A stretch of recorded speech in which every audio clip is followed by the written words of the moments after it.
बोलिए श्री प्राणनाथ प्यारी की जय, सतगुरु महाराज की पन्ना धाम की जय। प्रणाम जी सुंदर साथ जी। सुंदर साथ जी, श्री पुखराज साहिब की जब हम 1000 भोम ऊपर चांदनी पर आते हैं तो 1000 हांस महलों की शोभा, हांस हांस पर गोल गुर्जों की शोभा आई है। वनों की तरफ से गोल गुर्ज और भीतर जाते हैं तो यही गुर्ज अष्टमेरावी चबूतरे हैं। अब यहाँ पर भी महाराज श्री जी दो तरह की वर्णन करते हुए, जब हवेली से हवेली जाना है तो उन बुर्ज की शोभा, दो थंब की हर 3 गलियां तो सभी बुर्ज में मिलेंगी। बाहर गोल शोभा, उनमें 3 दरवाजे, ये भी सभी में है। भीतर अष्टमेरावी चबूतरे, ये शोभा सभी में है। लेकिन जब यहाँ पर हम आते हैं जहाँ हवेली से हवेली आमने सामने पड़ रही है, तब उन हवेलियों के 50 कोस के दरवाजे आमने सामने झलकार करते हुए और उन दरवाजों के दाएं बाएं चबूतरे भी आमने सामने झलकार करते हुए, तो जब हम हवेली से हवेली हमने क्रॉस करना है, एक हवेली से हमने दूसरी हवेली जाना है, तो उन बुर्जों में दो दो चबूतरों की और बड़े दरवाजों की शोभा आई है।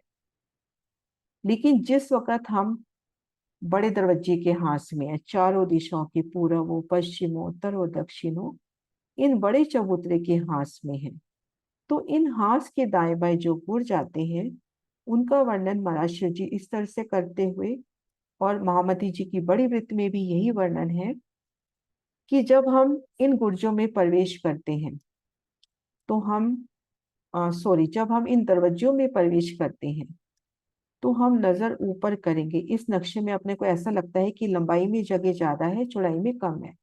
ये पूरी जगह 300 कोस की लंबाई चौड़ाई ली है। महाराज जी को यहाँ 4 हवेलियां दिखानी थी तो ये लंबी जगह लग रही है अपने को। ये 300 कोस का लंबा चौड़ा बराबर चौक है, ये देखिए, ये 300 कोस का लंबा चौड़ा बराबर चौक है।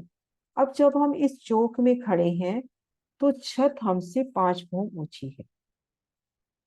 दरवाजे का जो चौक है उसकी छत 5 भोम ऊंची है, क्योंकि ये बड़े दरवाजे 5 भोम इनके अंदर समाहित है। 100 कोस का बड़ा दरवाजा और 5 भोम समाहित है। अब दाएं बाएं हम नजर करते हैं तो 1000 हांस महलों की 5 भोमें नजर आती हुई, तो इन चौक के साथ लगता सबसे पहले अपने को बुर्ज का त्रिपोलिया नजर आएगा। अब इन त्रिपोलियों में एक अद्भुत शोभा है। यहाँ पर अपने को 4 हवेली भोम दर भोम नजर आ रही है। इधर भी 4 हवेली भोम दर भोम नजर आ रही है।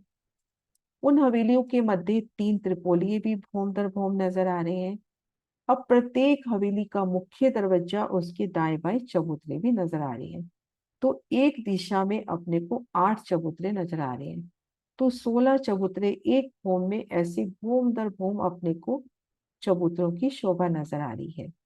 और त्रिपोली के ठीक सन्मुख यहाँ पर 3 चबूतरे दोनों तरफ और है, भूम दर भूम 5 ही भूम तक। क्योंकि जब हम यहाँ खड़े हैं तो इनकी 5 भूमि आई है, भूम दर भूम कठेड़े लगते हुए। उन शोभा को महसूस करें कि हम इन दरवाजे के चौक से चल रहे हैं। घाटियों से आए, मान लीजिए घाटी से हमने इन दरवाजे को पार किया, अब इन चौक को पार कर रहे हैं राज श्यामा जी सखिया। तो दाएं बाएं 4 4 हवेलियां नजर आती हुई, उन हवेलियों के मध्य त्रिपोली भी नजर आते हुए, और प्रत्येक हवेली का दरवाजा और उसके दाएं बाएं चबूतरे भी भूम दर भूम 5 भूमों में अपने को शोभा नजर आती हुई। अब जब हम यहाँ से जा रहे हैं तो भूम दर भूम 5 भूमों में खूब खुशहालियां, पशु पक्षी आकर पिया का दर्शन करते हुए। अर्शी मिलावा यहाँ से जा रहा है भीतर पुखराज की ओर, चांदनी की ओर, तो दोनों तरफ भूम दर भूम 5 भूमों में खूब खुशहालियां, पशु पक्षी पिया के दर्शन करते हुए, फूलों की बरखा करते हुए, संगीत वादन करते हुए। तो इस तरह से दो प्यारी सी शोभा, जहां पर मुख्य दरवाजे आए उसके दाएं बाएं त्रिपोलिये में 8 8 चबूतरे, और जहाँ हवेली से हवेली जाना है उन बुर्जों में दो दो चबूतरों की शोभा। तो इस तरह से यहाँ पर बुर्जों की प्यारी सी जुगत धनी ने दिखाई। प्रणाम जी सुंदर साथ जी।